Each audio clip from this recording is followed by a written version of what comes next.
Section 6.7 Radical Equations and their Applications.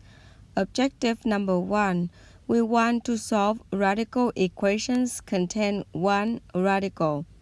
So notice that the equation means we need to find the answer to make it work.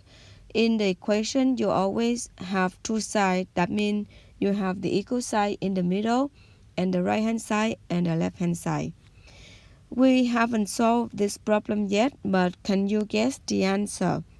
You notice that what square root of what minus 5 gives us 0. Then the number have to be 5. Okay, but in order to produce the answer 5, then the square root have to be 25. So 2 times what? Minus 3 give us 25. So the number have to be 28 minus 3 give us 25. Then the x have to be 14. So that is what I'm guessing. But now let's show the work. How do we show the work for this?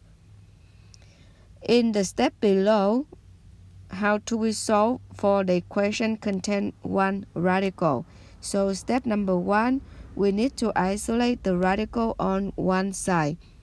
So the radical is radical square root of 2x minus 3, and the 5, the 0, they are not the radical. So they need to be in one side so that the radical to be alone. I'm going to add 5 both sides, so that the 5 and the 0, they are number.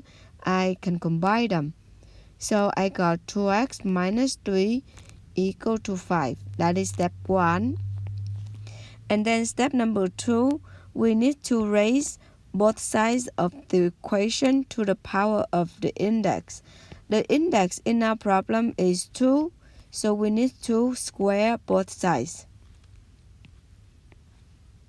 Then what do we get is the index and the exponent, they cancel out, so we get the radical. So 2x minus 3 and then equal 25. We will add 3 both sides. Then we get the answer is 2x equal 28. Divide both sides by 2, so we get x equal to 14. You know, we always need to check the answer. We solve, that means that is step number 3. And step number 4, we check the answer. We want to check the answer to see that if it works, okay? And later on, we see that we must check for every problem for solving the equation. So we want to check the answer x equal to 14. We plug into the equation. We get 2 times 14 minus 3 and then minus 5 equals 0. So 28 minus 3 give us 25. Square root of 25 minus 5 equal to 0. Square root of 25 is 5. Minus 5 is 0. Then 0 equal to 0. This is the true statement. Then x equal 14 is the solution. So we conclude that the solution set is 14.